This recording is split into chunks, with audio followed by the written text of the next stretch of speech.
Je me tourne vers vous, Lilia Bouziane. Donc, vous avez déjà eu la parole, mais je vous représente. Vous venez de la banlieue lyonnaise. Vous avez 27 ans, donc vous êtes élève avocate. Vous voulez devenir avocate et vous portez le voile. Alors, vous nous avez dit, je porte le voile depuis l'âge de 13 ans. C'est ça. C'est mon choix. Mon père, vous nous avez dit, mon père, m'encourage à ne plus porter le voile. Donc, c'est pas. C'est opposé lors de ma prise de décision. Il s'est opposé, voilà, il s'est opposé au fait que vous portiez le voile. Donc vous dites, c'est vraiment ma décision. C'est ça, exactement. Vous savez que quand vous serez avocate, vous ne pourrez pas plaider avec votre voile. Oui, j'en ai conscience. Oui, je sais. Vous choisissez quand même cette voie. Oui. Bah, le métier d'avocat, il ne se résume pas à plaider. Il y a plein d'autres choses qu'on peut faire en tant qu'avocat. Juste, je voulais m'excuser tout à l'heure. Il me semble que je vous ai pas salué. Donc, bonsoir, monsieur. Non, mais le je vous en prie. Bonsoir, dans ma madame. prise de parole.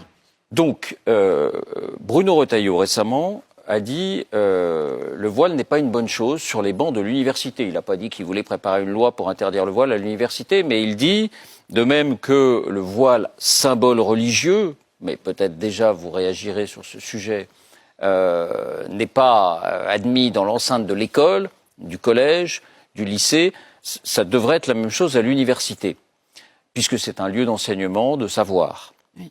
Vous n'êtes pas d'accord? Alors, je ne suis pas d'accord, mais au-delà de ma petite personne, l'institution française, les lois françaises et les lois de la République, depuis tout à l'heure, on parle de la République, les lois de la République, la Constitution française, la Convention européenne des droits de l'homme, tout ce monde-là est d'accord avec moi pour dire que ce que vous dites est totalement illégal et on ne peut pas comparer des élèves donc de l'école primaire au lycée à des étudiantes.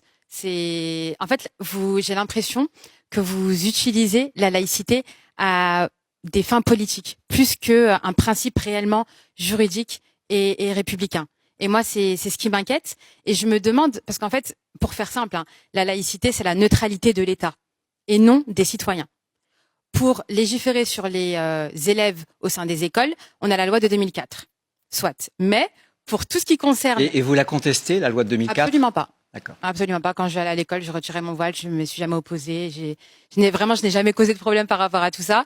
Et preuve en est, je ne veux pas être fonctionnaire. Enfin, je veux dire, je respecte vraiment de manière très stricte le principe de laïcité. Vous admettez que dans des lieux qui sont des lieux que la République souhaite sanctuariser, notamment à l'école, que ce soit les professeurs, mais ça, c'est depuis longtemps, depuis 2004, les élèves ne puissent pas porter un voile ou autre chose, c'est-à-dire un signe ostentatoire religieux. Voilà. Ça, vous l'admettez? Je l'admets, c'est la loi, je l'admets.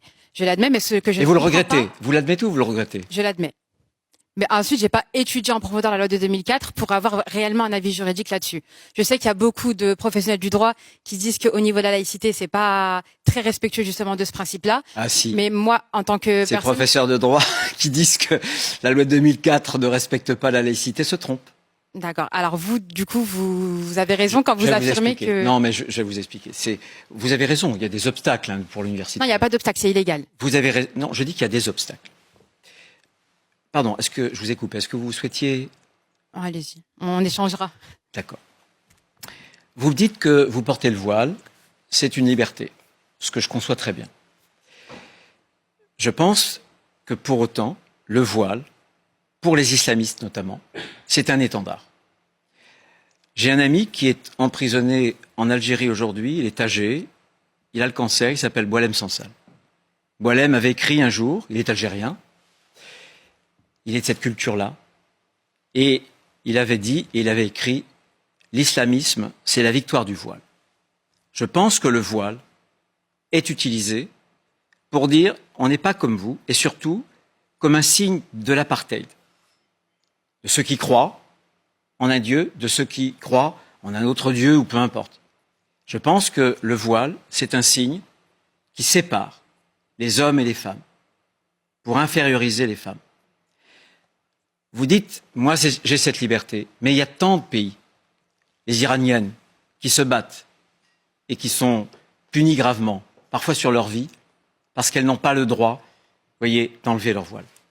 Et c'est ça qui me choque. J'ai pas l'intention, David Pujadas l'a dit, c'est une proposition personnelle sur l'université, parce que je trouvais qu'il y avait une sorte de continuité. Je pense que l'école publique, l'université publique, c'est la République. Et le modèle républicain fait qu'on a des particularités, on a des foi qui sont différentes. Et ça, c'est important. Et on doit les vivre pleinement. Mais le modèle républicain fait que dans un espace commun, pour bien vivre en commun, on essaie de laisser ces particularismes, notamment qui concernent la croyance, de côté. Mais ça, Pour faciliter, vous voyez, la concorde. Donc du coup, vous êtes contre le principe républicain de la laïcité. Tout ce que vous venez de dire, ça contrevient à ce principe. Ah non, c'est au contraire. C'est votre vision des choses. Non. Les frères musulmans, Est-ce que je peux je reconnais alors allez-y, puis vous répondrez, Bruno.